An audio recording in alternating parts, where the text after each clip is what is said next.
Welcome to double channel media. నేను మీ అదినన్న. YSR Congress party ముఖ్య నేత విజయసాయిరెడ్డి ఆయన రాజకీయాల నుంచి తప్పుకున్నారు. ఆ పార్టీతో పాటు రాజ్యసభ సభ్యత్వానికి రాజీనామా చేశారు.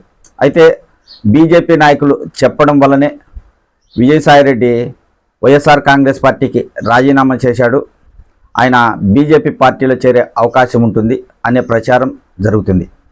అది పక్కన పెడితే ఇప్పుడు ఆయన రాజ్యసభకు రాజీనామా చేశారు కాబట్టి ఆ సీటు ఎవరికి వెళుతుంది, ఏ నాయకుడిని రాజ్యసభకు పంపిస్తారు అనే ప్రచారం తెరపైకి వచ్చింది. ప్రస్తుతం కూటమిలో తెలుగుదేశం, జనసేన, బీజేపీ కలిసి ఉన్నాయి కాబట్టి ఈ మూడు పార్టీలలో ఏదో ఒక పార్టీ నాయకునికి ఈ రాజ్యసభ సీటు వచ్చే అవకాశం ఉంటుంది.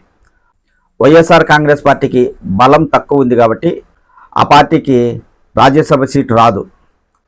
కాబట్టి కూటమికి ఆ సీటు వెళ్తుంది. ప్రస్తుతానికైతే నాయకుల పేర్లు ఎక్కువగా బయటికి రావడం లేదు. మాజీ ముఖ్యమంత్రి కిరణ్ కుమార్ రెడ్డి పేరు బయటకు వస్తుంది.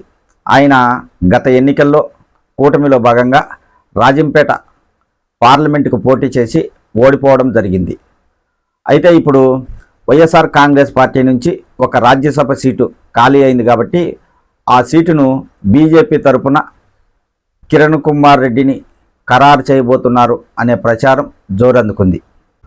కూటమి పార్టీల్లో ఎక్కువగా ఎమ్మెల్యేలు ఉండేది తెలుగుదేశం పార్టీకి, ఆ తర్వాత జనసేన పార్టీకి. బీజేపీ ఇంతకుముందే ఒక రాజ్యసభ సీటు తీసుకోవడం జరిగింది కూటమిలో భాగంగా.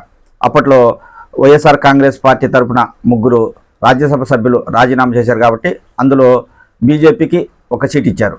మరి ఇప్పుడు ఈ సీటు కూడా బీజేపీకే ఇస్తారా, కిరణ్ కుమార్ రెడ్డి రాజ్యసభకు వెళ్తారా లేదా అనేది ఒక చర్చగా మారింది. అయితే ఈ రాజ్యసభ సీటు ఖచ్చితంగా బీజేపీకి వెళ్తుంది కూటమిలో భాగంగా.